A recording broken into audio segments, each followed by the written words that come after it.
it goes a bit far these days, but with these morning rituals and all that bullshit, I wake up at 4 and I do my gratitude journal, and then I sun my anus on the balcony. You're not into that? No, Well, I'm into parts. my balcony is very public. Creative Mindset by Robbie Mars. Welcome back to another episode of the Creative Mindset podcast. Today my guest is Adam Bailey, who is a world champion martial artist who captured the ISKA World Championship middleweight belt and captained the Australian national team. Since retirement, Adam has become an extremely successful entrepreneur, opening up Muay Thai gyms across Australia, as well as other bands such as Empire Fight Series and SupaPhat. Adam, thank you for joining me. No, thank you for having me. Today we're currently in Pursue O'Connor. Lovely gym, lovely and clean. Smells great. It's a nice open space. It does smell great. It does smell great. It was just for a clean. gym. It's a very nice one. You're the first martial artist I've had on the show. A lot of other disciplines will be more of the traditional, what you would see as creative disciplines. But I do think that martial arts is an art form, and there is a lot of room for creativity in this. It gets a bad rep because of all the punching and kicking, but I do believe there is a lot of creative space. And it does take a creative mindset to truly exceed in this sport. If I'm wrong, you tell me. You know more than me. What's that saying? It's corny. What is it? Arts are supposed to inflame. I think that's the reason why, martial arts is a thing. It gets people excited and up and gives them a certain kind of feeling. So arts are meant to inflame. That's what they're supposed to do. It's supposed to invoke something, right? To give you something. It's supposed to get you, get the blood boiling. No, I've never heard that saying, but it makes sense for sure. Yeah. But so I'll be focusing on the first part of the interview. Will be focusing on your martial arts career, and then the latter half will be focusing more on the business side. Cool. As I don't think you must be in the 1% of martial artists who have had an extremely successful martial art career, but then went on to have an extremely successful entrepreneurial career, opening up gyms, like we said, across Australia, so many brands. I don't feel like there's a ceiling for you. I feel like every time we did it, right off into the sunset and catch checks, you're like, I'm opening up 3 more gyms, I reckon. No, we're still learning. I mean, extremely is subjective, I suppose, but I'm not quite there yet. I'm trying my hardest. What would you classify as extremely successful? With every rung you climb up on some sort of ladder, there's a bit of imposter syndrome, and until you, I don't know where. Well, I feel like not being you, from an outsider's perspective, I feel like you could be called an extremely successful entrepreneur. We'll leave that up to the critics, but I feel like it's a fair assessment. But my first question today is, one of the very first things you ever said to me, it could have been in the job interview. Stop it, Robbie. Robbie, please, we're at work. It's enough. No, one of the very first things you ever said to me was, everything you can learn about life, you can learn in between the 4 walls of the ring. You can learn in between the ropes. Yep. You never explained it because I was new. I just said, yeah, sure. Yeah, I agree completely. But what did you mean by that? The boxing ring or individual sport is the ultimate leveler. There's nowhere to hide. There's your shortcuts are on show. There's every life lesson in business as well that will happen when you're 3 to 4 rounds deep, when your lungs are on fire in front of all your family and friends. You find out a hell of a lot about yourself and what you can do. Resilience, putting in the effort or not, and understanding why you're in the position you're in because of what you did or didn't do. Absolutely every lesson there is, you can take from boxing and apply it to life or business. So that sort of resilience that you have to have in the ring, that applies to all levels of life. That's just one factor. What. Yeah.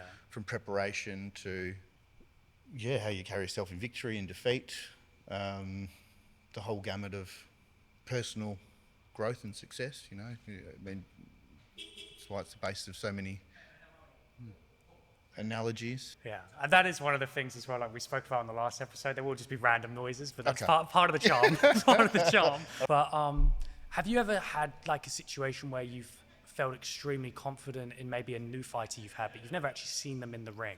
Yeah. Because I know that can be a thing where someone's like a gym warrior, when they're under the lights, what they can do in the gym just doesn't translate into like competition. Yeah. How would you say to someone, if they were struggling with that, how would you help them get over that almost, where it's like under the big lights and the pressure, that's when they start to fold? I think the first thing is don't be in a rush to develop anybody or yourself. and that's easy to say when you're a bit older and in the game a little bit deeper. My next question, though, doing my research into this, luckily with guests who haven't been interviewed, it's going to be hard for me to research interviews they've already done. But luckily, you've been interviewed a few times, so I was able to get some information. But one of the informations I found out, crazily, you had your first fight at 14. Yes. Which is a choice. Yep. You know what I mean? And even more crazily, your opponent was 26.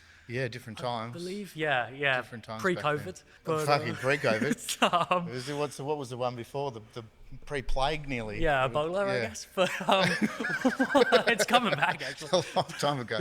But what was going through your mind when you were like, I'm going to have a fight? His knuckles, a lot.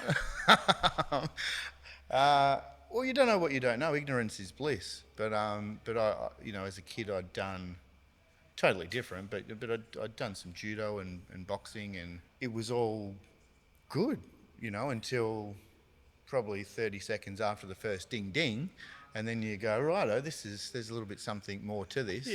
With this guy, starting over across the ring, a bloke with a beard, just pacing back and forth. And he literally came flying from the corner. It was at the Cannington Greyhounds. True. Weird, but it was. And over he came. Yeah. Fucking quick. Yeah. And beat the snot out of me.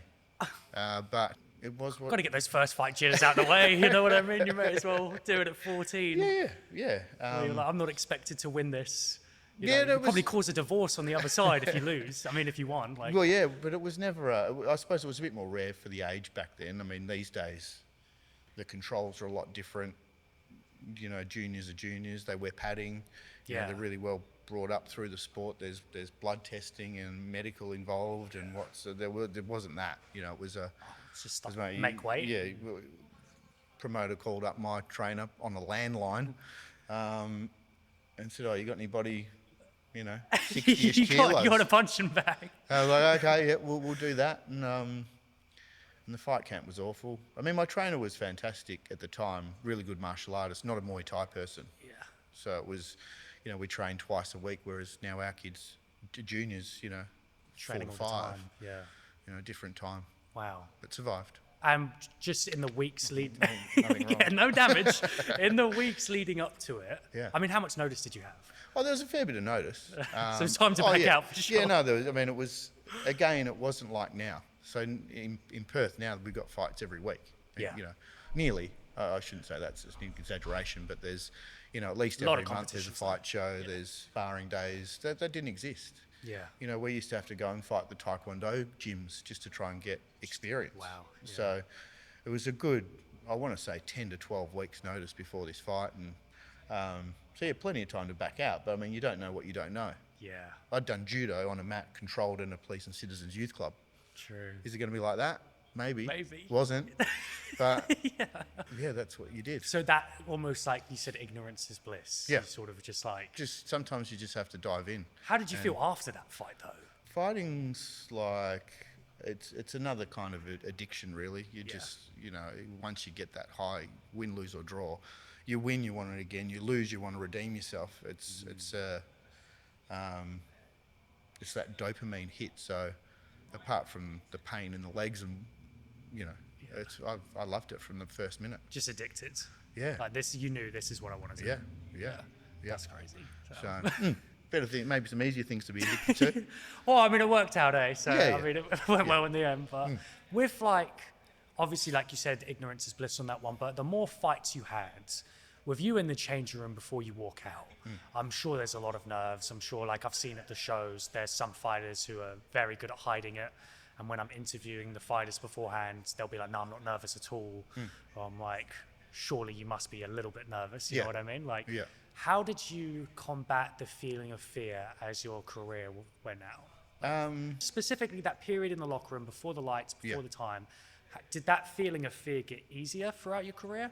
If your life's, and I don't want this to sound as fruity as it maybe is going to sound, but if your life's in balance, it's not maybe like Maslow's hierarchy of needs, if you've ever heard of that. If you've got, your relationships are good, if you've got security, if you've got a roof over your head, if the stress isn't there, well, then you're working from a better baseline to be confident and to be able to deal with things that are thrown in your path. Yeah. And that's not just fighting again, that's everywhere. Yeah. Take one of those bits of the foundation out, and maybe you're only 17, 18, but, a bit younger and your missus hates you, you're broken up, or worse yet, you've got something going on in the family. Like I've had fights, I was at my nana's funeral cutting weight to weigh in on a Friday night to fight Saturday. Do you know what I mean? When some things are out of whack in life, you just take things harder. It's like already a bump in the road. Yeah. So it's important to look at it a little bit more holistically, and this is where from a coach's point of view and maybe an employee point of view, we need to get that basis right so we can get the most out of ourselves and others. So when life's great, we're balanced, You still have the nerves though. It's different. Like later in my career, I sort of figured myself out a little bit. You always go through patches where you go really well, and then there's the confidence dips, and you might have a couple of losses, and you go, geez, is that really for me? It's not a linear kind of progression. But I've had fights there where I've, the last sort of bunch, I was asleep in the change rooms because you got to fight at midnight. So I get to the venue, do my thing, rehydrate or go have a sleep for a couple of hours, wake up and try and get myself back in the mode. It's interesting, right? You can get elbowed in the face and you keep fighting. You kick your toe on the counter in the kitchen and you're fucking crippled. Do you know what I mean? Bruised my ribs playing beach volleyball. It's tough. Yeah. So there's two things that don't exist in the kicking of the toe, and one's adrenaline and fight or flight. The other one is, there's no goals attached to me not crying. In the kitchen. But do you know what I mean? So you really do have to try and figure out your own self. But where a lot of people go wrong, where I went wrong for a long period of time, is you would not focus on. You need to focus on it like it's a muscle. Your self-belief. Again, outside the boxing ring, it's the same. You can't get up tomorrow and run a marathon. Like your legs will cook, you'll blow out at 20 Ks or whatever it is. Do you know what I mean? But if there has to be a period of progressive overload of improvement, and where I think a lot of fighters go wrong, and myself included early, was that there was no focus on that portion to try and progressively overload the brain, the feelings, the thoughts. It was just like, I'm just going to get as fit as possible, and I'm going to pray that on the night it all comes together. You need to go into it with more belief. That should be part. Your mental health is part of your day-to-day ritual. And again, in boxing and in life. And without that's the foundation of everything, and it's often overlooked. So that's obviously going into the whole preparation of the fight, including like the time building up to it. Yeah. But let's say you were cornering a pursuit fighter. Yeah. And in the back before they walk out, maybe an hour before they fight, they've already done all the things, and they're feeling really nervous to go out. What sort of advice would you give to that fighter in that moment? I think it's probably too late, and that's what I've learnt. Really? When you're new as a coach, all you want to do is get a fight team, right? You just want to get as many fighters as you can, because that's how your team takes over, and you might get, for a lot of coaches maybe who haven't experienced high success in the ring, it might be their chance to get some kind of self-fulfillment. This is my team, so they rush through it. So what you need to really do, what we've learnt, is that we need to identify it early, and it's the same, with staffing, and it's about lengthening out the time it takes to get from zero to the ring, and on the understanding that you're going to lose some people on the way who maybe aren't willing to commit to the systems and the standards that you've got. But if we're backstage and they're shaking like a shitting dog, so we should have already put them through, hard sparring, growth into, try out for the fight team, into some in-house sparring competitions and into fight simulations. Okay, like exposing them to new levels of stress so that it's not like a... Progressive overload. Yeah, progressive overload. So that's progressive overload of the physical, and it's progressive overload of the mental. Where most people miss out is we just focus on the progressive overload of the physical. Might be the same, I suppose, I'm trying to equate it to filmmaking. Maybe there might be just a focus on the technical aspects of running a film. Yeah. Whereas we know that the mental aspect is, okay, well, how do I deal with Barry that pops up who's just not giving me what he should be. Yeah. And how do I go about managing that? How do I keep a cool head and not take it out on Mary, who's doing a fantastic job? Do you know what I mean? Yeah. So we need to make sure we're learning that along the way as well. And like what you said as well with that exposure like therapy, I guess it really does make sense because when you go to your next biggest task, you do kind of look back on and be like, okay, what was like the last biggest thing that I did and how did that go and was that successful? So like building off that, and you were saying like that kind of progressive overload where it's almost like taking each win as it comes and building on that. But yeah, I guess, for fighters, just that almost like I've seen some camps will do in the gym, they'll have people come in and they'll have like pretend like the ring walks just so they get those like fight night nerves and experience that. And I guess if you haven't experienced that and you're in the locker room beforehand, like, well, I mean, good luck. Good luck. I mean, and that's the mentality. You know, I used to go out to the ring with Hanson playing. I don't know if you ever know. Okay, you fucking youngins. It was basically a terrible pop band. Okay. Oh, it's a band? Okay. Yeah, Mbop. It was three twins. They used to sing these terrible songs, but they were hilarious. They were like sort of for teenage girls of my era. Okay. And the goal was I'd play. You're a big fan. I just know. Well, you know, these guys come to the ring, and they play the heavy metal. And I thought I'd just put a stupid song on to just try and cut that all out and get rid of the, you know. So there are those different mind games involved. Yeah, but, like trying to make it amusing and humour and just trying to have fun, trying to not take it too seriously. Correct. And if you need Metallica and a ring walk and a crew to get you up and going, mate, they are not going to be there in round 3 when you are hurting. Yeah. You can't say, sorry, mate, I just got to put my like telling the DJ switch the song. guys, I need I need Enter Sandman, go. With that mentality as well, like you said, because some people when they're walking to the rings, they are walking to the ring like, okay, I'm going to die. Not like he's going to kill me. Yeah. But just this is a life and death situation. Did you ever take it to that point in your mind, or you always just kept it as a sporting competition? Were you like? No, well, I mean, I was a big fan. I think for me there was a aha moment. Sort of, I'd had a couple of breaks in fighting because I was working, trying to figure out how to do this gym stuff at the same time. So I had periods of a year off here and a year off there. And the last time I sort of came back to it, it was like, okay, well, there was a bit of a switch that flicked because as soon as I realised that it was really just all process driven. What do you mean by process driven? The guy didn't DM my wife. Do you know what I mean? Yeah. Didn't steal my fucking lunch money. Yeah. So what's that about? We know that when we're, happy, we know that when we're relaxed prior to take on a task, we're more likely to succeed when running that task. If we're angry, if we're clouded by emotion, we make stupid decisions. Yeah. It's like, okay, well, everyone keeps banging on about that, so how does that apply? And then it's just a case of understanding that, and I say it every week at sparring, is your brain is a single processing unit.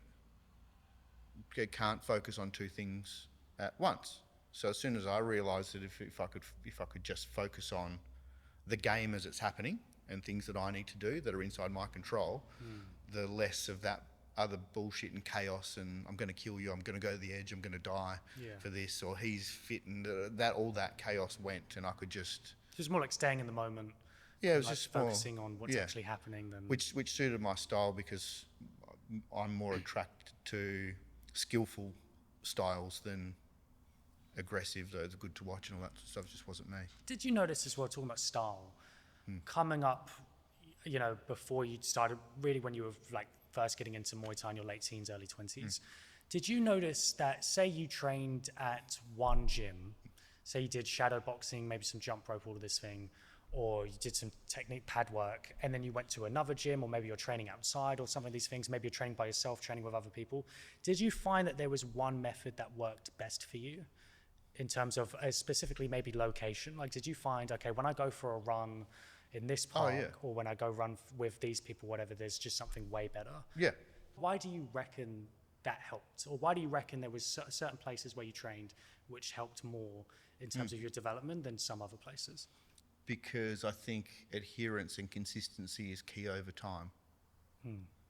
So if, let's put two fighters next to each other, or two insert whatever careers, if you are happy, if you are engaged, if you are enjoying that environment, the likelihood of you hitting that 10,000 hours until you actually figure the fuck out what it is you're trying to do is more likely than if you were somewhere in a toxic environment you weren't happy with, and really every time the alarm went off you think, should I just roll over? The environment is key. It's in our control somewhat. For me, why would, I mean, running is fucking terrible. I mean, that's just my belief, I can't believe run clubs are so popular at the moment. Fun and run shouldn't belong in the same sentence. Yeah, it's criminal rights. Yeah, unless running is not fun is the sentence. I grew up in Armidale. Do I want to do that around Armidale? Well, I would have run faster because some prick's trying to steal my fucking shoes. Yeah. But, I'd rather go down the beach and run and get a little bit more out of myself and enjoy the, scenery. And was that process just sort of like a process of elimination? You tried different places and you found what worked best, and you would notice, when I ran at the beach, not only is it just more enjoyable to run at the beach, but maybe you found you did a better time? Yeah, it's all on enjoyment, because you're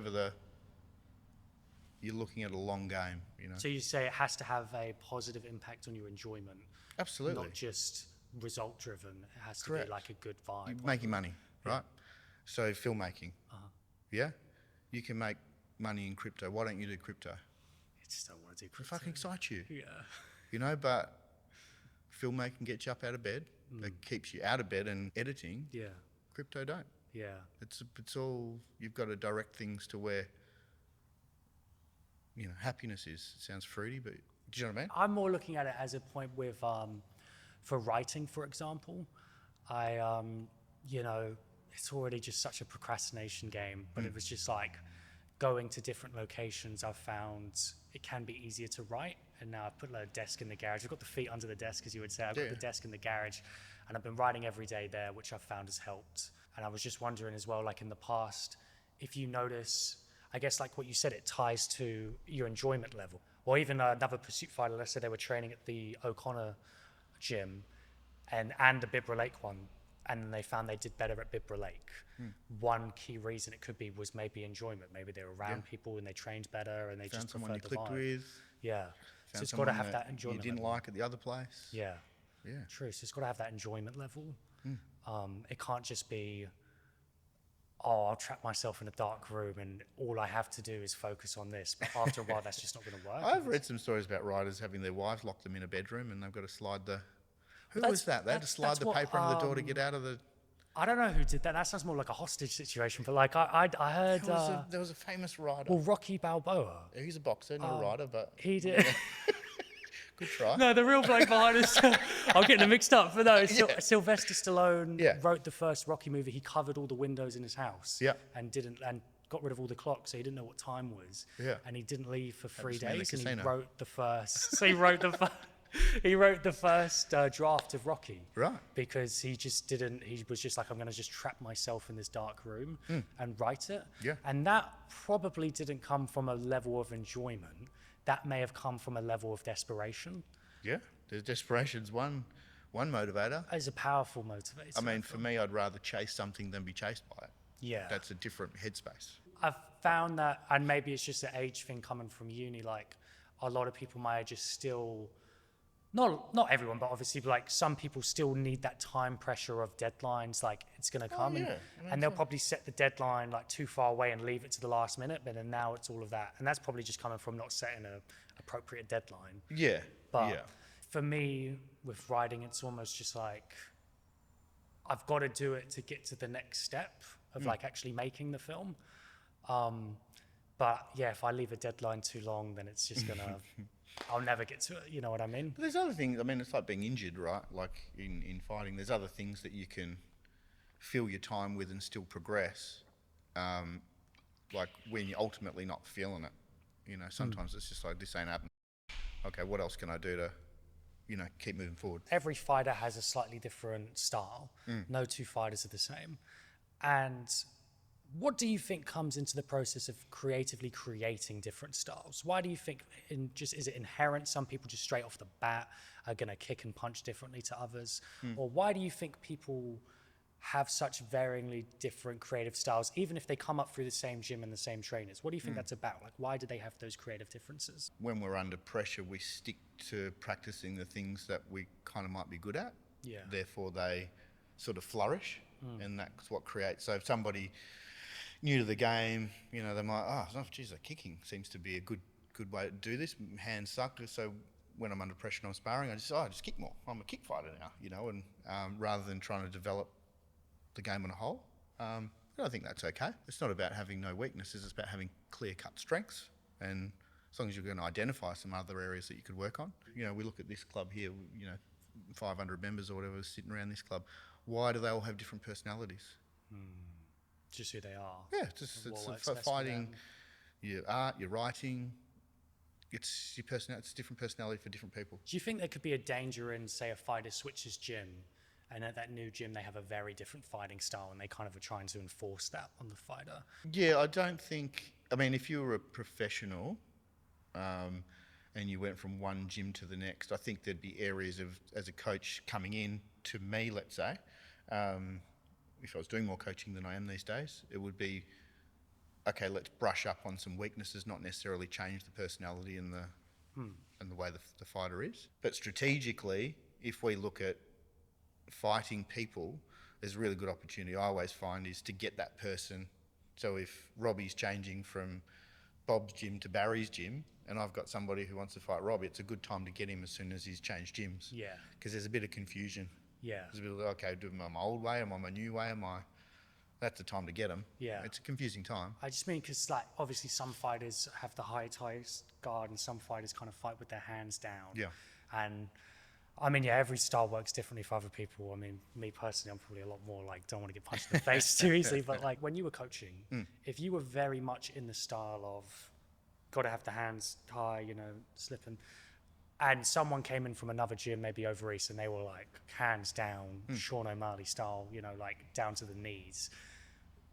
How would you approach that? Where would you go, really, you know, I need you to keep the hands up? Or like, would you just be like, hey, if you want to get easily more punch in the face? So at a high level, there's a wrestle, you know, between what you're thinking and what they're doing. And like I said, like every fight camp, you've just got to, you know, brush up on one technique. If somebody comes to you and they're doing something that you don't agree with, the answer isn't just that's wrong, or get lost. You need the connection and trust first, and then it's okay. Well, why don't we try this? And over the course of the relationship, when they buy in and they're engaged, and the results come from it, well, then they'll follow suit. But you never want to kill somebody's personality. Do you know what I mean? Yeah, because make someone then it's all something about they're like not. the enjoyment side. That's just going to get rid of it for them. Yeah. With, as you mentioned, like goals and deadlines earlier, I'm assuming for a long time a few years at least in your life, your goal was to be world champion. Yeah. And once you achieved that goal, how did you go about recalibrating those goals, and what was that process like during that recalibration period? Trying to win a world title was only one component to my life. It was never everything. Okay. If there was one thing I was good at, it was, or still am, is being able to take one hat off, compartmentalise that thing, and move on to the next without thinking about. So when I was training and fighting, I could focus on that, and I could forget the business. And as soon as I wasn't training and fighting, I'd go back to what I was doing, and it didn't rule my thoughts, because I suppose maybe I had a more balanced goal set. How do you think you developed that sort of being able to take on the hat and put on Awareness. Just awareness? Yeah, awareness. Of the fact I'm like, okay, I'm no longer in this arena for the next couple hours, I'm in this one. Yeah, Sort of yeah. pushing that to the sides. That was easy for me for some reason, whereas a lot of people were just thinking about it 24/7. Yeah. I mean, with, like you said, you were able to have that balance. Did you ever concern that maybe you weren't putting as much as you needed to be putting into Muay Thai, where you're talking about the balance and taking off the caps and putting on the other cap? Well, your measurement's going to come in results. Okay. And if the results were adequate, well, then that was the You're doing enough. measuring tool. Yeah. No, that's a great way of putting it. Measurement comes in results. Absolutely. Like you'll know that, Yeah. okay, if you didn't achieve, then you must not Yeah. put enough effort in. But if you have achieved it, then what you did was the right. and your feelings post. So the quick measurement is, are the results there? Yes or no? If no, am I gutted? If no, this is probably not the best use of my time. Yeah. If yes, okay, what do I need to do to cut down over here to put more time into here and push again? So it's systems, and that's all this is. Business, boxing, filmmaking, systems, and effort. You find the system. Got to have that framework to work with. Everything needs framework. Everything needs a foundation. Everything needs framework. And then we put the effort behind the systems with gusto. And if the systems hold up, the effort's enough, you'll succeed. How do you go about creating those systems for a new project? Let's say you're starting a new business or something. How would you go about being like, okay, because sometimes you don't even know what you don't know. Correct. So how would you go about creating new systems for something? Is there almost like a traditional checklist you've got where you Well, go? there is now. It's called fucking open source AI. You ask for a checklist? Yeah, but what that doesn't give you though is the grey hairs in the system. So, you know, for me it was going. I gave up a pretty high paying personal training business to go back and become a fitness coordinator and understand those systems. Then sort of work my way up and move across into sales and learn those systems. So it's just about time in the game and not Figuring out what works. Yes, and not becoming comfortable, because the stuff you need is the stuff generally in that area that you're not most comfortable with. Yeah. Like a fight analogy, clinch is hard, running's hard. Majority of people can punch and kick a bit, but it's in those two things that you're going to really separate yourself as an amateur, you know. So maybe in the business world, or you know, in Muay Thai gyms, a lot of trainers are fantastic at training people. Well, the longevity and the growth in those businesses is going to come in the accounts. It's going to come in the bits we don't want to really look at. So it's awareness of what we really don't like doing in that industry, and either learning how to do it or getting someone else to do it for us. Yeah. So with creating the new systems, it's about, you're not going to have the system from day one figured out. It's about giving time to figure out what you don't know and what you do know, and figuring out what works best. Yeah. And eliminating, I guess, or just stop doing the things that aren't working best. You know, like. Yeah, correct. The system's pretty basic. What's the thing? What are the 4 things that are the levers to getting that thing better? And what is underneath? What do I say? What do I do? What are the behaviours underneath each one of those things and each one of those levers that's going to give us the results we're after? And then it's the measurement. Are there like traditional levers? Well, yeah. I mean, what will give me a system? What would be a system? I guess if you were opening, well, the new Pursuit Wanneroo opening, and you're trying to build a big customer base for that new gym, what would be the systems that you would go about with creating, I guess, from scratch? Like the gym doors opened, okay, now it's like, okay, how do we get new people to come in? How would you go about it? Well, I mean, look, I can't give away the IP. The secret sauce, yeah. But no, it's really just about, okay, there's X amount of people out there, all right? What's my message to elicit a conversation? What type of conversation do I need to have with these people to get them agree to come in? Okay. What do I need to show these people when they get in here to entice them to join? And what do I need to say to them to get them to make a decision to move forward with us? Yeah. So it's really, the member is the thing we're trying to achieve. Those things are the levers.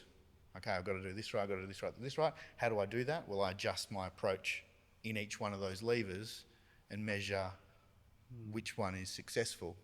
Okay, well, we get them in here, but they're not enjoying the session. Okay, well, let's have a look at the session. Yeah. Gym stinks. Okay, right.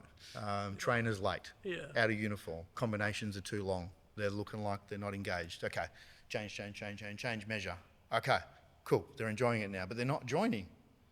Okay, what is it? Is it my price? Is it my approach? Is it my... And that just came from even that first lever you said it wasn't even like, let's talk to them. Your first lever was how do we start a conversation? Yeah, how do we, you know, you look at any one of these clubs or any business, there's X amount of people within the catchment, right? If it's a bricks and mortar company, there's a 5 kilometre ring around a business, there's that amount of people in there.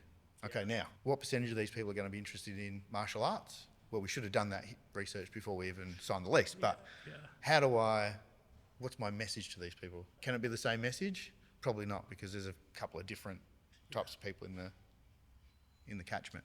But even just that, figuring out that you can't start with the conversation, you need to get to figure out how to start and then, so that, was that a lever that you realised over time, maybe at the beginning you were just immediately trying to tell them and you were like, okay, got to slow down on that, we've got to build up to that next step? Correct. And sometimes it's easier to figure it out on other people's money.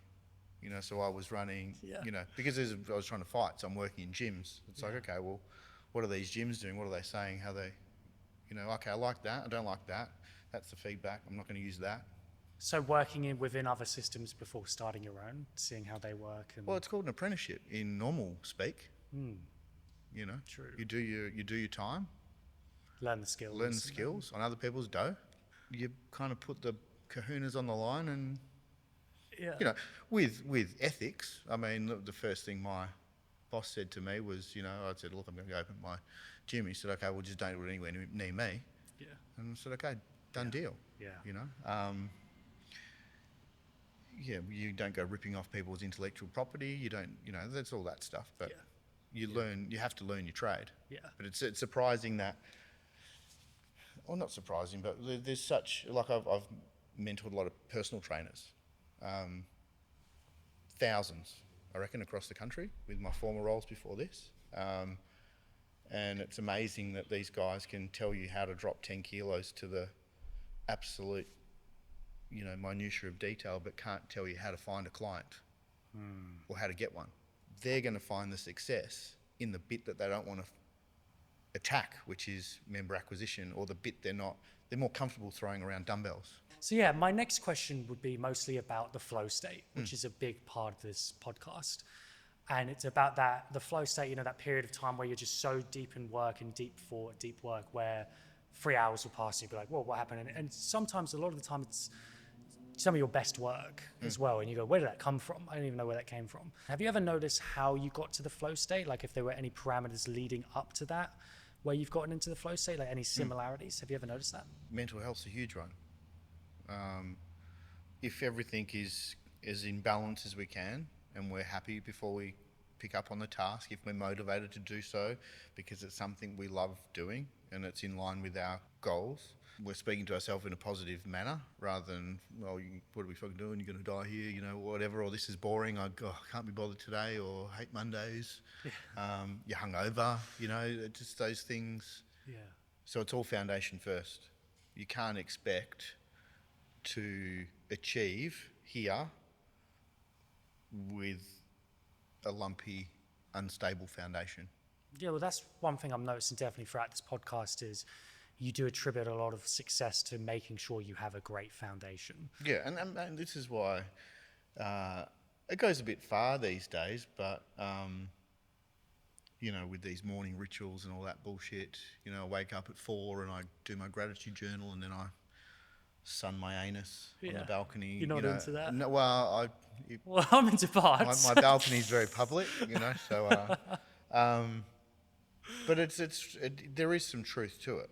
So however you meditate or however you get yourself right, that's a super important part of any kind of performance. And did you ever maybe just sit down and assess your life and you go, okay, I know that what's best for my mental health and longevity is to wake up at this time or do at least exercise once a day or all of these things? Did you have that in your life where you sat down and sort of...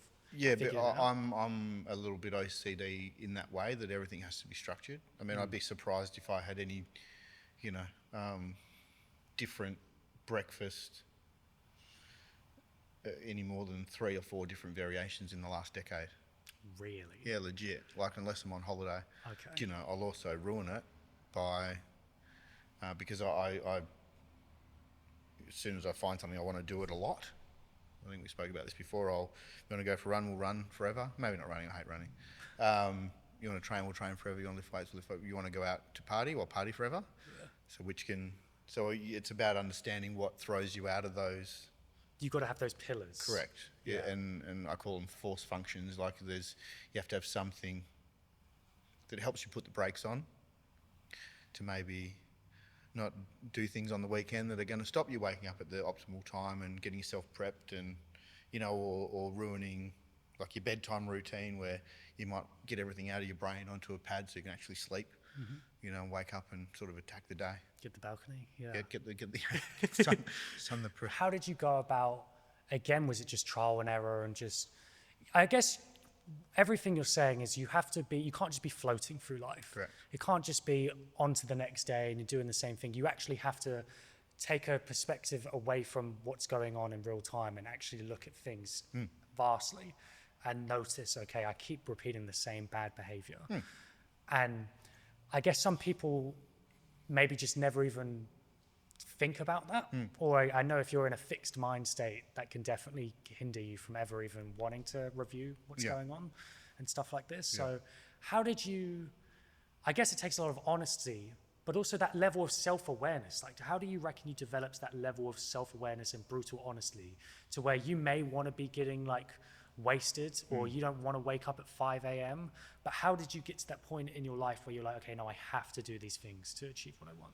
The results dictate the actions. That's like the loop, right? You take action, you get results. It forces you to take more action. You take a negative action, you get poor results. You go, oh shit, maybe that's not for me. Now, do I think that everybody should measure their day-to-day tasks like I do? No, it's insanity. Like if you really understood to the level of stupidity that I like to track things. But it made sense, right? I don't know. Is it that difficult? I don't know, you make a cake, you measure the fucking ingredients, right? Yeah. The cake turns out well. Yeah. Well, I think it's just the consistency though. It's I think consistency. if for me doing what I do, if I don't give it that attention, there's a whole lot of mess that you can get into. Yeah. You know what I mean? It's expensive. So you wake up at like 5 a.m. and you go to the gym? I can't. It's not. I wake up by choice. I can't sleep. Right? There's a difference. I was cursed as a child by a witch. It's not like I'm sitting there going, "Come on, I'm going to attack the day." It's like ping, because I look at what's going on at the moment. We've got about 7 projects that we're planning at the moment, or halfway through. With lines of from contractors, suppliers, and safety, and to stay on top of. We've got fight shows coming up. We've got people coming from overseas on visas. And So you're more looking at it as like I can't afford to not Correct. do this, instead of like, this is hard, I don't really want to. Yeah. It's like, no, I literally can't afford to not do this right now. yeah, and it's built into, I suppose, daily discipline now.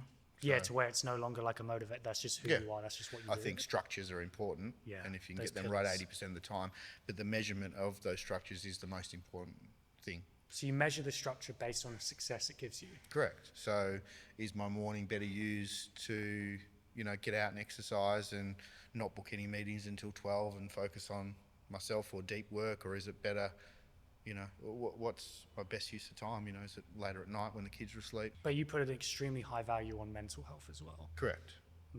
It's the foundation. Our health, physical and mental, underpins everything. And you don't, because I know a lot of people were like, I don't have time to go to the gym Yeah.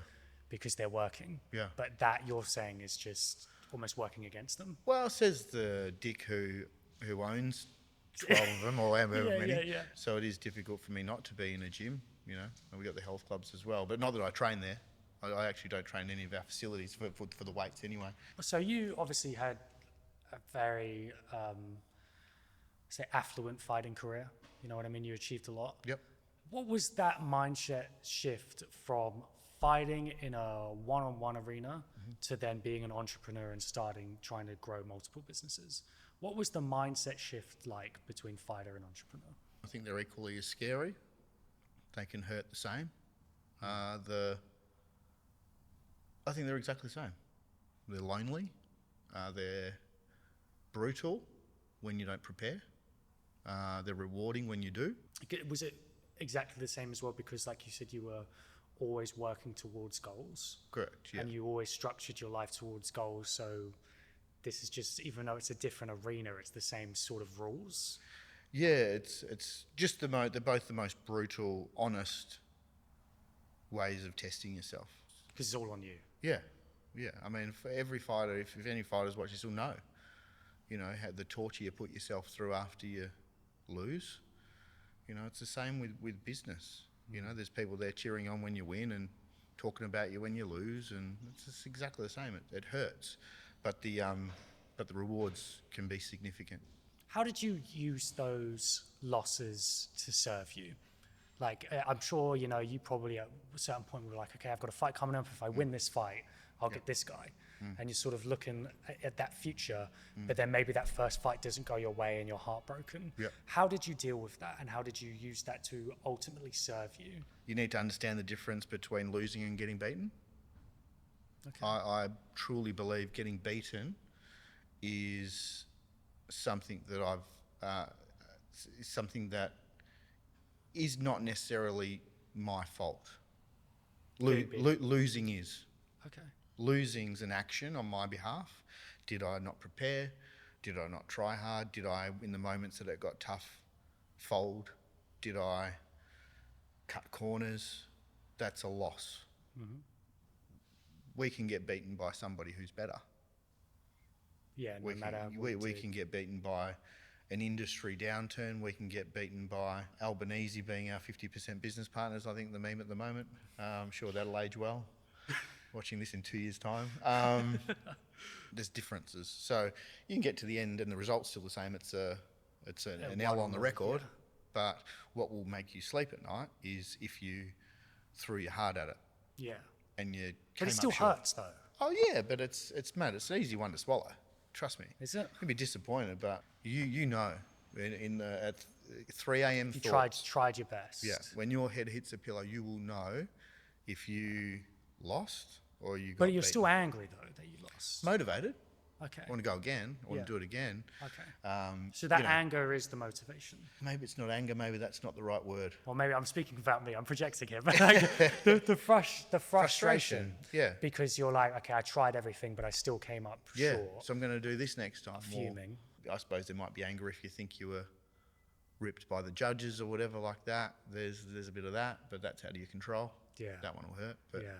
you'll know if you didn't give it 100%. So I guess that's just not really an issue then.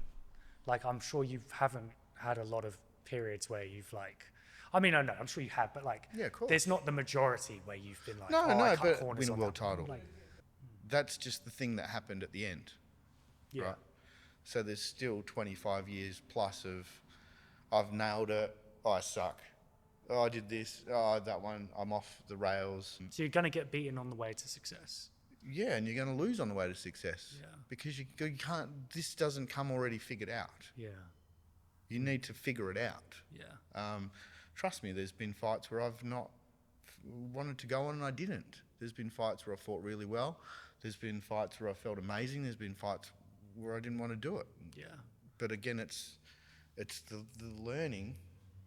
People focus on just that end part, and that's not what it is. So I guess in a scenario, let's say you did a fight, you didn't get the decision, you were feeling that you got beaten instead of a loss, but you still have that, like, oh man, I tried really hard and I didn't get it. And you may be upset about that and stuff like that. How would you channel those emotions into the next stage? Well, I mean, as a fighter, a bit younger, first day there's a 5-day bender. Yeah. It's a bit of crying. Yeah. A lot of booze, and then it's a rematch. Let's go.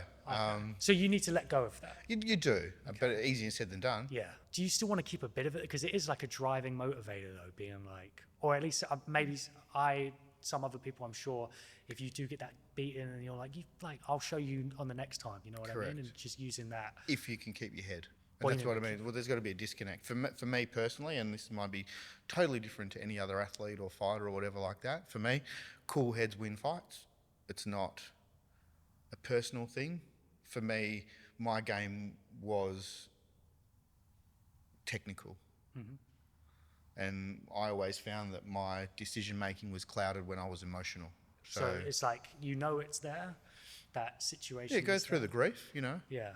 go through the crying and the sooking and and everyone telling, oh mate, they got ripped off, and pats on the back, and rehash, goal set, try and go again, and try and. Another thing that you said very recently, which really stuck with me, was that you said everything hurts less when there is a massive intrinsic goal attached to it. What did you mean by this? Well, it's goals what gets you through difficult periods. I was speaking about this. Like you could get. I was just thinking. I was just talking to this. There's a homeless speaking guy to- asking you no, for there money was someone- outside. I was just telling him. Maybe He's it was on an Saturday. intrinsic I don't know. I goal. had a similar conversation. I'm having deja vu. But you can get elbowed in the face, right? Oh, it was me. In the That middle was of a you. fight. That was who you were talking to. Yeah. Before. You get elbowed in the face in a fight, and for some reason you keep on fighting. Yeah, but you kick your toe on the kitchen bench, like I said earlier, and you're rolling around on the floor. The difference is the goal that you've attached to the thing it is that you're doing that gets you through the tough moments. And that's why having a goal and being intrinsically motivated to go out there and achieve something is going to get you through any real tough times. If you're deeply connected to the outcome of your business, you're going to ride those lows when there's no money in the account. You're going to ride those mornings when it's 5 a.m. and you've got to get up and go teach the class or clean the gym or whatever like that. You'll get through it. An employee, no connection, fuck, I'm out of here. Do you know what I mean? Yeah. You can only goal set and be engaged with something that pulls you to it. Yeah. And with what you said about goal setting as well, you've spoken a lot about goal setting, but when it comes to also manifesting, are you ever interested in any manifesting? Do you do any of that, like in terms of lofty goals, which when you first had them were probably like, BHAGs. like BHAGs. BHAGs? No. It's not my terminology, but big, hairy, audacious goal Okay. is what we call them. With manifesting, have you ever been interested in manifesting and like visualization and writing stuff down? Oh, definitely writing stuff down. I'm not a big get in front of the mirror and Saying it? today I will fucking whatever. Yeah.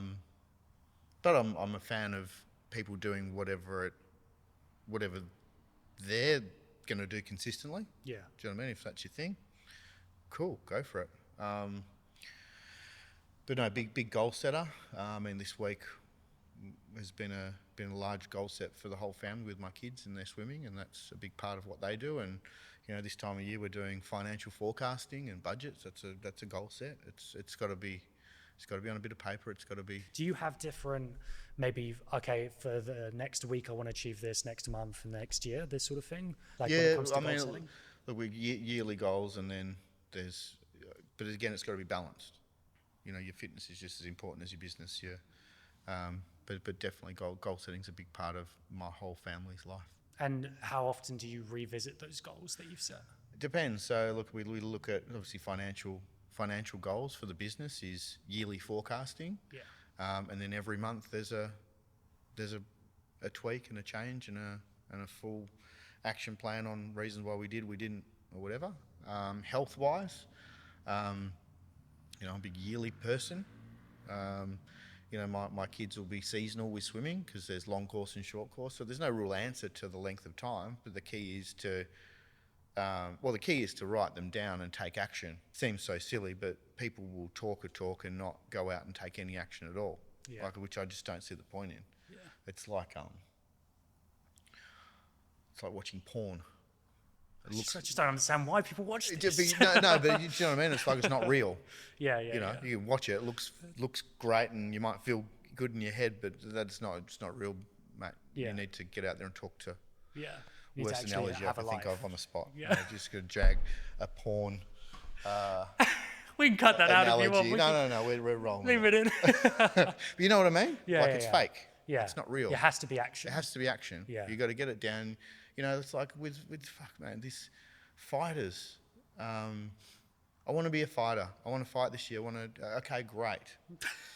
What Don't do you fight. do? They don't fight. Yeah. You know what I mean? That's a bit of me, I'm not going to lie. I always wanted to compete in Muay Thai, and Yeah. just as the years went on, I just never did. Which is fine. Don't set it as a goal. Yeah, Because yeah. it's painful for you. Yeah, it wasn't really. Because all you feel like is you're letting yourself down. Yeah.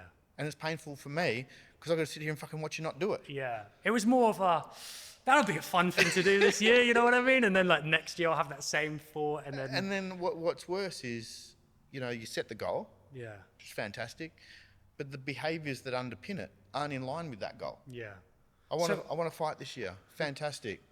Run 3 times a week, track it, come to training 4 days a week, including sparring. Whoa. Hang on a minute. Yeah. Hang on a minute. So with your goals, Yeah. so I heard a thing that Ilya Taporia, the UFC champion, said recently. He said that we can't predict, or he was like, we can't control our future, but we can control our habits, which control our future. Yeah. So when you're It's not bad for a picking fighter. goals, well, he hadn't had that many fights.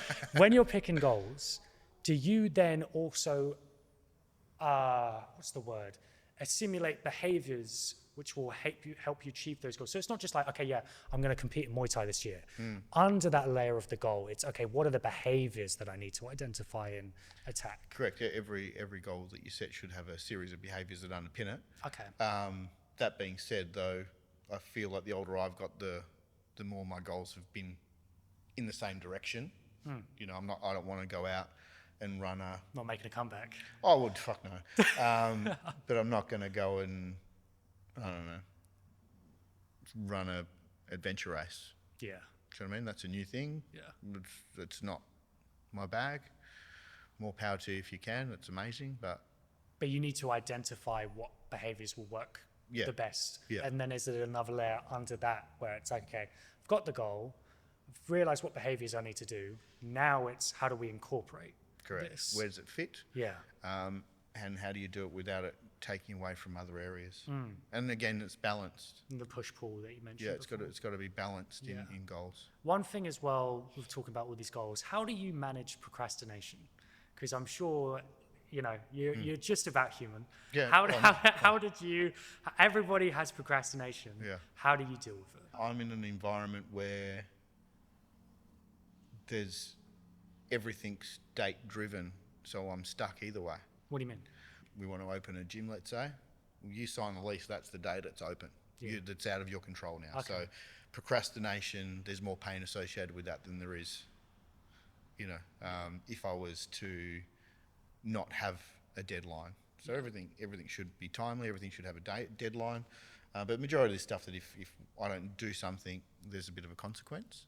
So Okay, so attaching a negative consequence, not only just you're going to feel a bit lazy, but there's actually with this other serious part of the consequences. team, you're going to let them down. There's you know, financial implications. There's all sorts. And you call it force functions, do you say? Force functions.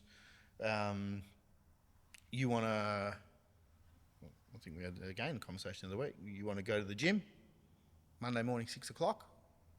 Book it in with somebody you respect, because you're not going to let them down. That's a force function. Don't book in with somebody who's like. That's why you get a personal trainer. You know, the pain's in the payment, but in your mind, on a fitness level, they're a little bit higher than you. You're going to make the effort to show up. You book it with your girlfriend. You know, after, I'm not talking in courtship, I'm talking after a year and a half. It's your anniversary the other day. Thanks. Year and a half anniversary. We did it.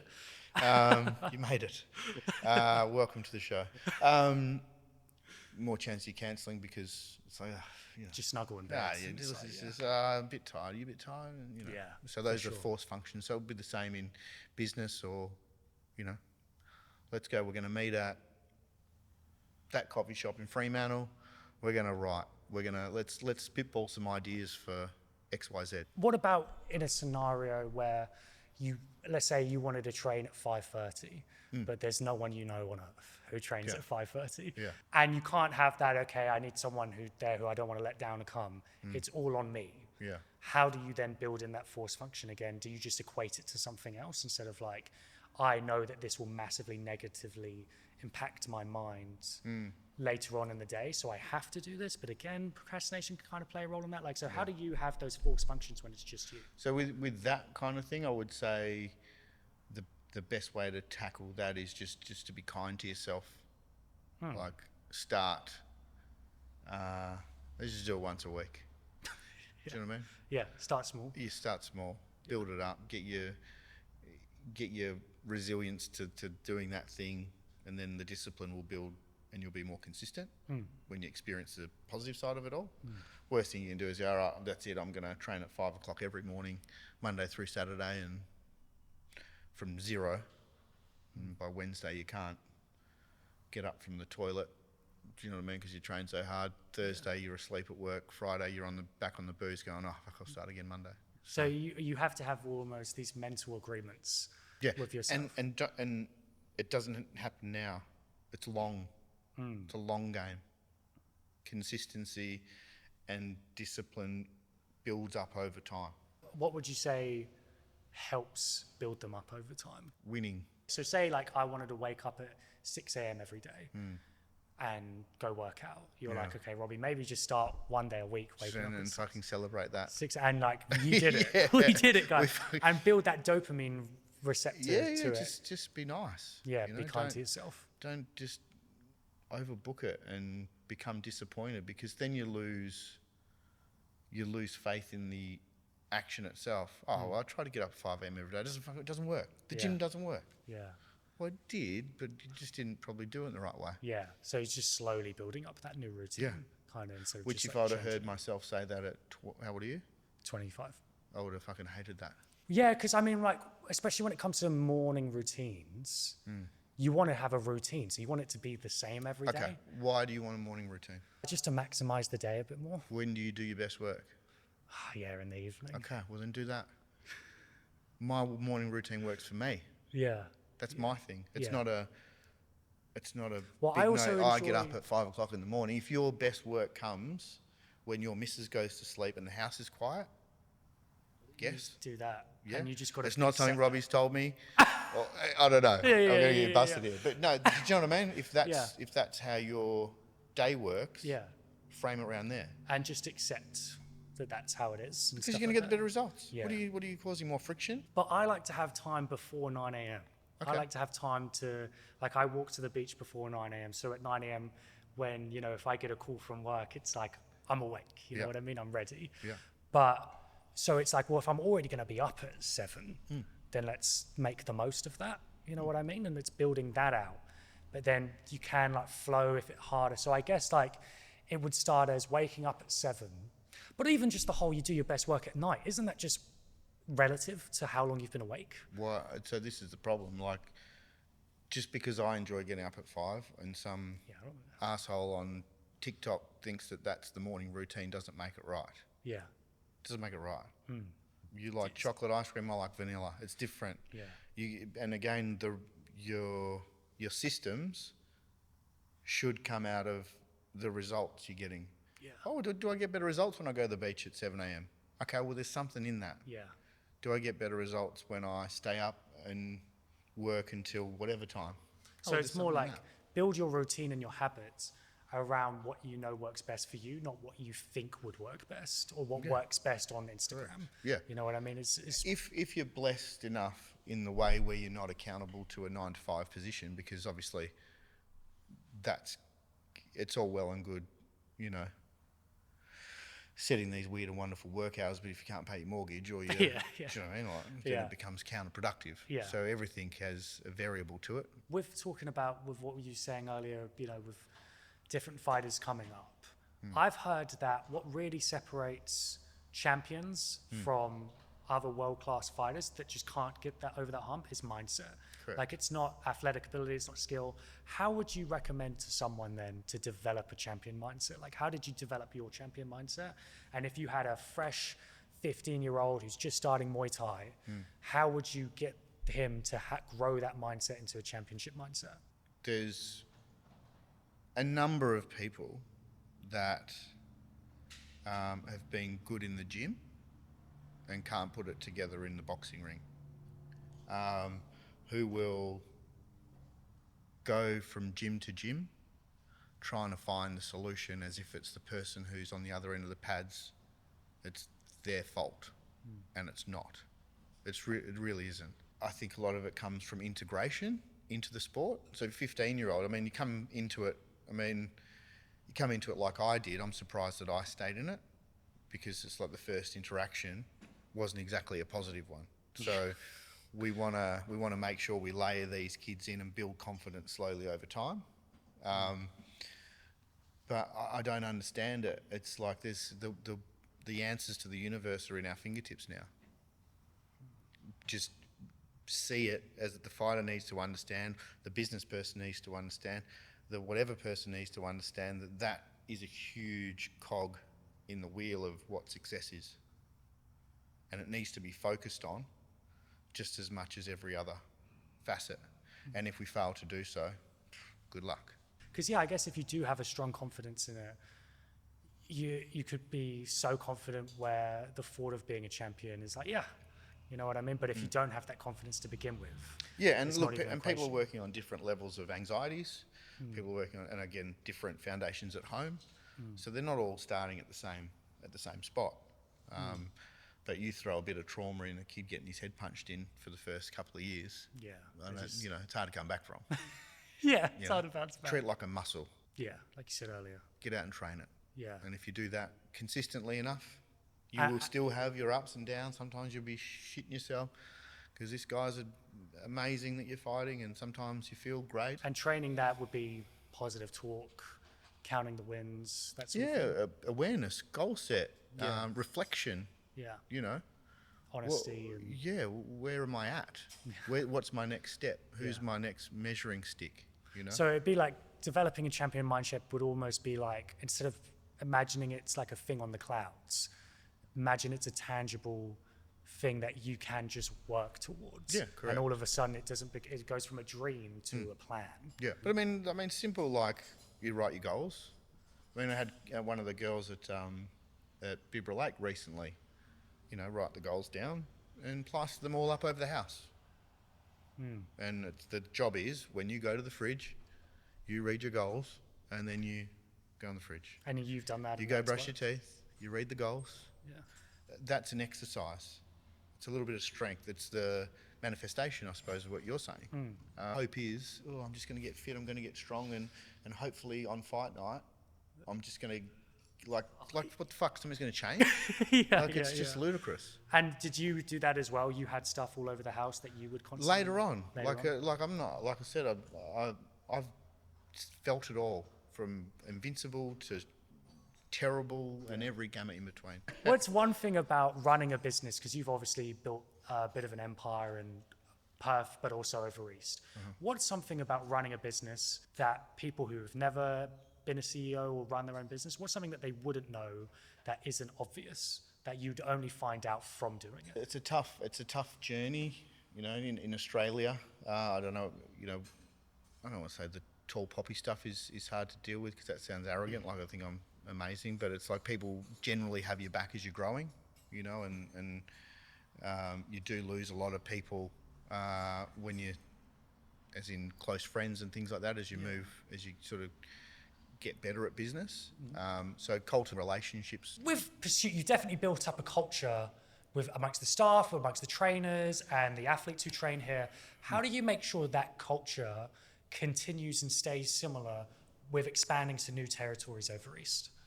Yes, it is difficult, and believe me, I don't have 100% cracked that secret yet because I've hired some spanners. You know what I mean? If in every in every organisation, you hire someone who you think was amazing, and you go, "Ugh, I don't know how that one slipped through the cracks." But I'm not exactly easy to work with myself, so I get that. Higher attitude first. Higher moral standing. Higher. I mean, obviously, you want some experience in whatever it is you're doing, but we can teach you any skill associated with running health clubs or studios or whatever gym we're opening, from reformer Pilates to Muay Thai to, you know, the whole gamut. I can't teach you will, right? So, and that's the key. You can have all the degrees, you can have all the bells and whistles. If you do not have the will, I can't. After being on this planet for 25 years, I can't grow that in you. But I can teach you.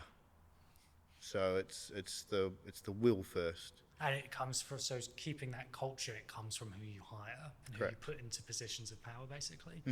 Yeah, but any position, and being the right position for the right player to work within. Yeah. An administrator who's a good, solid administrator who's detail-oriented, maybe doesn't speak to members, is a very different behaviour, personality type to the person I need ranting and yelling and motivating and being the pulse at 5:45 on a Tuesday morning. So personality type and behaviours first. Yeah. Well, I did have a question on personality types, but the cameras keep dying, so we might have to revisit that at a later point. But yeah, probably wrap it up there. Thank you so much again for doing this. Sure. Like, I feel like very valuable insight, not just for Muay Thai, but for mindset applying to anything. So really appreciate it. You're welcome. Thanks for having me on. Yeah, of course.